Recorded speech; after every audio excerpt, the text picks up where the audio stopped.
Hey, it's me, TB, and today I'm going to be talking about underrated classics. These are books I don't really see anyone talk about either on Twitter or like on BookTube, or like I don't see anyone reading them on GoodReads really. So just me trying to shed light on them, I guess. So yeah, down below I have linked all my social media so you can go follow me on whatever. I also have links to all these books, or most of them, over on Bookshop through an affiliate link, so you can go support me on there too. And then if you end up liking this video, subscribe, like, share, all that shit. So yeah, let's just get started, I guess. First is The Castle of Otranto by Horace Walpole. This was written in 1764, and this is the first supernatural novel written in English. And this book ended up influencing a lot of the later Gothic fiction as well. It's basically, this is a very short book. I think it's like less than 100 pages. A lot of this edition I have is actually like the introduction and like just notes about the book. So it's actually like not that long at all. Yeah, the book is like around 80-ish pages. And so this is following the Castle of Atranto, and it's following our main character, ish, Manfred.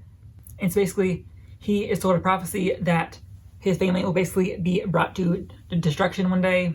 And when his son dies on his wedding day in a very mysterious way, Manfred decides to try to marry his son's wife just so they can like make more children, so his line is like safe forever. And then shit happens because it is like supernatural. It's Gothic, so shit goes fucking crazy. The book is like literally, I think, 5 chapters long. And I think that something I need to like warn you about ahead of time is that there's no quotation marks in this book. I felt that overall it was fairly easy to like understand who was talking when because of like how it's written. So you do have like some idea of like who's talking at whatever point. And like there's no like dialogue breaks at all. So like, it's just like one giant ass paragraph usually. And it's just like people taking turns talking. So it can get kind of confusing, but I felt that it was handled well enough, I do think that it is spooky, but it's not like spooky. Like it's just something that's kind of like on like a lighter scale of like spooky books. Here you go, like you can tell that it's like Gothic, but it's not like horror, Yeah, I just think more people should talk about this because like I said, it's not that spooky. It's like super short and it's old, so that's great. Next up is a book I had to read for my American literature class, and that is Wreath Hall by Fanny Fern. Fanny Fern was a woman that was an incredibly successful like newspaper columnist in the like mid to late 19th century, and I think she was like the most successful at the time.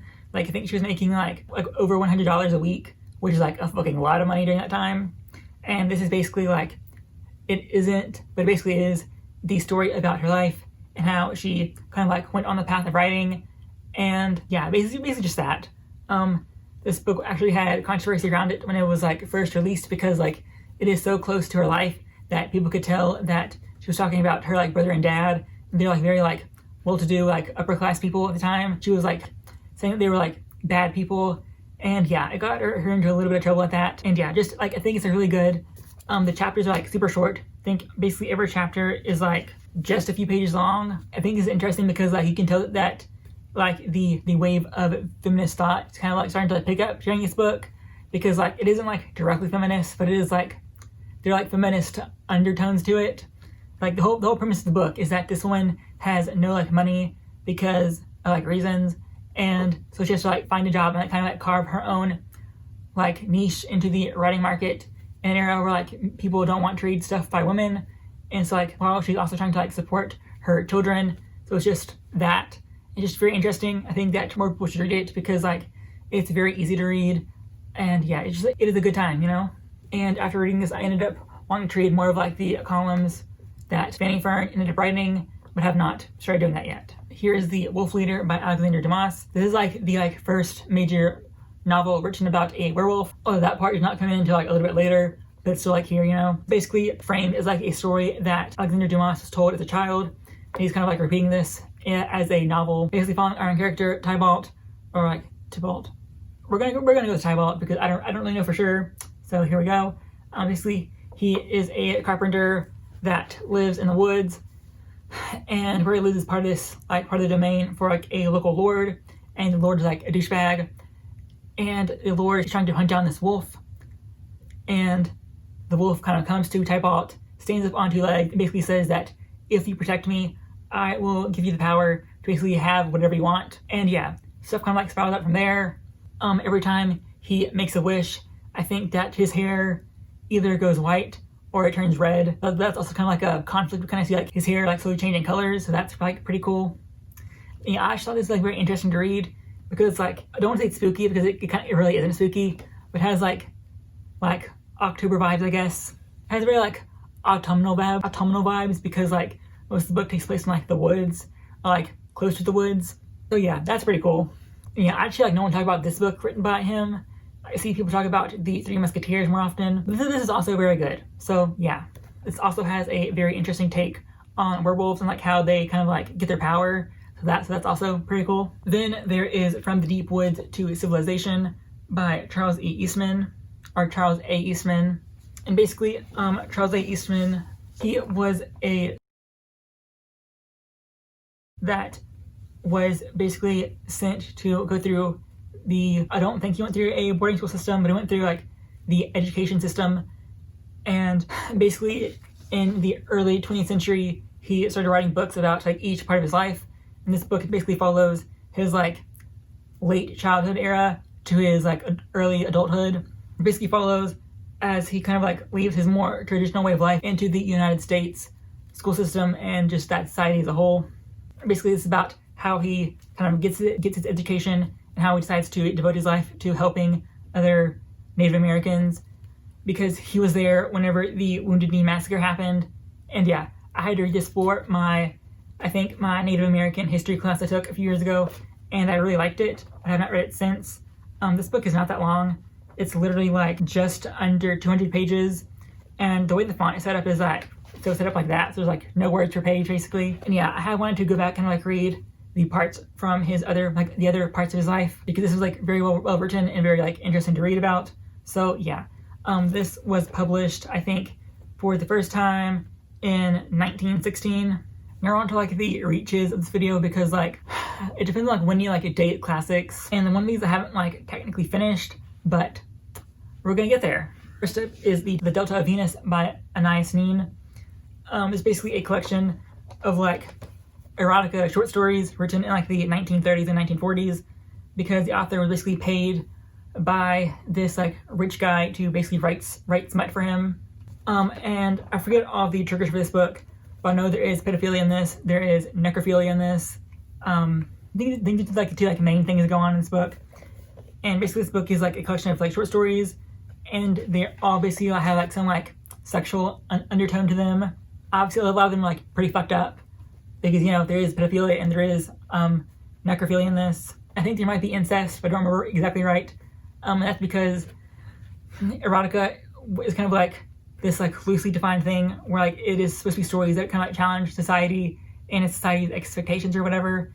There's like a review about this book on GoodReads that kind of like explained what erotica meant like back then. It's kind of different to how we view it now. So like now we view it as kind of something that is like just inherently sexual, but during that time or like the more literary view of it, that it's supposed to like kind of like challenge society and society's views. So don't go into this expecting like some deep philosophical like idea though, because like it is at the end of the day just kind of like smut. Like all those stories have plot, but there's like sex, and it's kind of like the main thing because they were kind of written to basically be smut for a rich white guy. So there you go. Basically, I think it should be on the list because it just gives a very different take to how we traditionally view erotica, and kind of like it's weird to like read like people from like the early 20th century writing sex. Like we don't really think about them like anyone from even earlier than that being sexual people, having like sexual thoughts, because we usually view them as being very like conservative. So just like interesting on that front to kind of like see how someone from that era would like navigate sex, I guess. Next is Crick Crack Monkey by Merle Hodge. This was published in 1970, which I count everything published as like 1970 and before as a classic because like they're old enough now. This is a very short book I read for my non-Western literature class, I think. And this is a coming-of-age story that takes place in Trinidad, I think. And basically following our main character, T, as she is like kind of torn between the two societies, because this takes place in the, I think, like the 1940s or like 1960s Trinidad.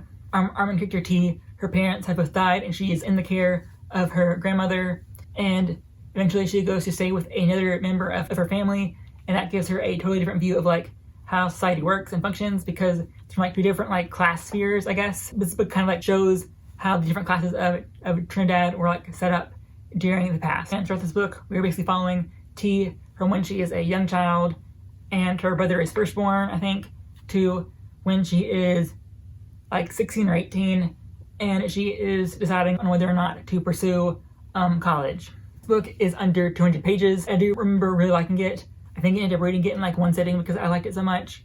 So yeah, I heavily recommend this. Next up is the one I have not technically finished, but I have read snippets of it, and like through those snippets I can tell that I'm going to like it anyway, so that fight is on this list, and that is The Blazing World by Margaret Cavendish.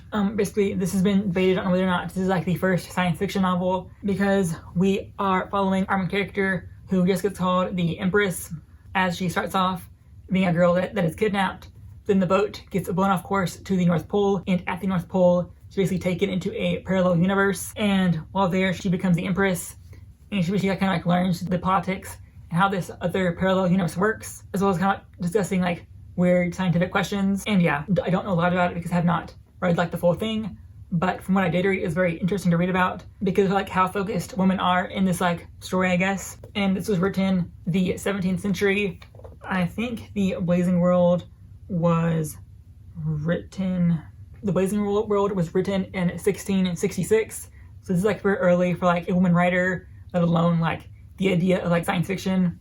Obviously does not go into like full hardcore like sci-fi stuff because it's the 17th century still, but it does kind of like it does give you like sci-fi vibes, and it's like weird to read a book written like a classic that has sci-fi elements. Like it definitely does have the undertones of reading like a piece of genre fiction. So yeah, just as a whole, I think this is like worth studying, because a lot of times people talk about classics as just being like old white guys. Obviously women were writing, let alone the fact that like people in China and Japan and Africa and everywhere else were also writing books which are technically classics, but people just don't like talking about those because I guess they just like hate classics so much, but whatever, I guess.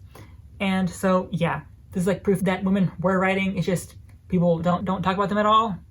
And yeah, those are all the classics that I think are underrated. I don't remember if I said this before, but the links to most of these are going to be linked in the description below. And yeah, if you like this video, subscribe, like, share all that shit, and I will see you next week.